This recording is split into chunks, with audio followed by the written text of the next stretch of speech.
Cricket আমাদের দেশের সবচেয়ে জনপ্রিয় স্পোর্টস। আমরা অনেকেই স্বপ্ন দেখি বাংলাদেশ জাতীয় দলে খেলার। আমাদের স্বপ্ন অনেক বড়, তাই কঠোর অনুশীলনও করি। কিন্তু আমাদের জানা দরকার কিভাবে জাতীয় দলে চান্স পেতে পারি, কোন কোন স্টেপ পার করলে আমরা জাতীয় দলে খেলতে পারব। এই ভিডিওতে আমি শেয়ার করব কিভাবে জাতীয় দলে চান্স পাওয়া যায় বা জাতীয় দলে প্লেয়ারদেরকে কিভাবে নির্বাচন করে। তার আগে তোমাদের কাছে আমার একটা অনুরোধ, যদি ভিডিও তোমাদেরকে হেল্প করে তাহলে আমাদের ইউটিউব চ্যানেল সাবস্ক্রাইব করবে, আমাদের ফেসবুক পেজে লাইক দিবে এবং আমাদের ফেসবুক গ্রুপে জয়েন হবে। আমাদের ফেসবুক গ্রুপের নাম অনলাইন ক্রিকেট একাডেমি বাংলা। জাতীয় দলে তাকেই চান্স দেয়া হয় যে সবচেয়ে ভালো প্লেয়ার, যার সামর্থ্য আছে এবং সেরাদের চেয়েও সেরা। তুমি চাইলেও সরাসরি জাতীয় দলে খেলতে পারবে না।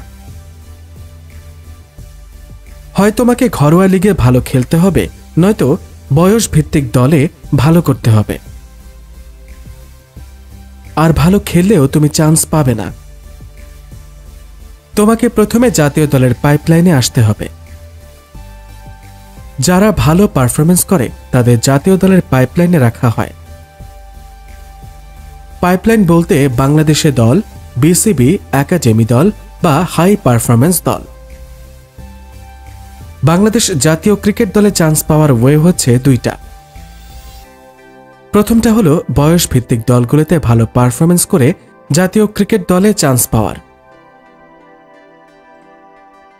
বয়স ভিত্তিক দল বলতে আমি বোঝাচ্ছি অনূর্ধ্ব 19 দল। এই অনূর্ধ্ব 19 দলে যদি তুমি ভালো খেলতে পারো, সবার চেয়ে যদি ভালো পারফরমেন্স করতে পারো, তাহলে জাতীয় দলের পাইপলাইনে আসতে পারবে।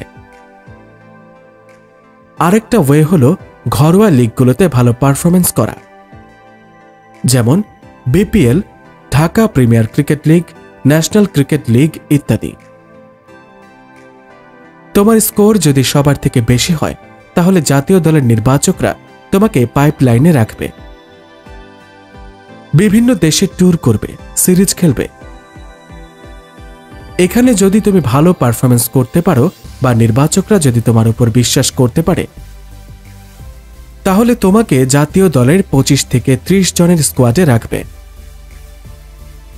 এই স্কোয়াডে আসার পর তোমার স্কিল দেখবে, সামর্থ্য আছে কিনা, বা যে দলের সাথে খেলা হবে সেই দলের সাথে খেলার জন্য তুমি পারফেক্ট কিনা তা যাচাই করে মেইন স্কোয়াড করা হয়। অবশ্যই জাতীয় দলে খেলা অত সহজ না। সেরাদেরকেই নির্বাচকরা বাছাই করে। তুমি সবার থেকে বেশি পারফরমেন্স করলে তোমার চান্স নাও হতে পারে, কারণ জাতীয় দলে খেলার জন্য তুমি কতটুকু প্রস্তুত, তোমার সামর্থ্য কতটুকু, তুমি ফিট কিনা, তোমার আত্মবিশ্বাস আছে কিনা তার উপর নির্ভর করবে। আশা করি ভিডিওটি তোমাদের অনেক হেল্প করবে। সবাইকে অনেক ধন্যবাদ।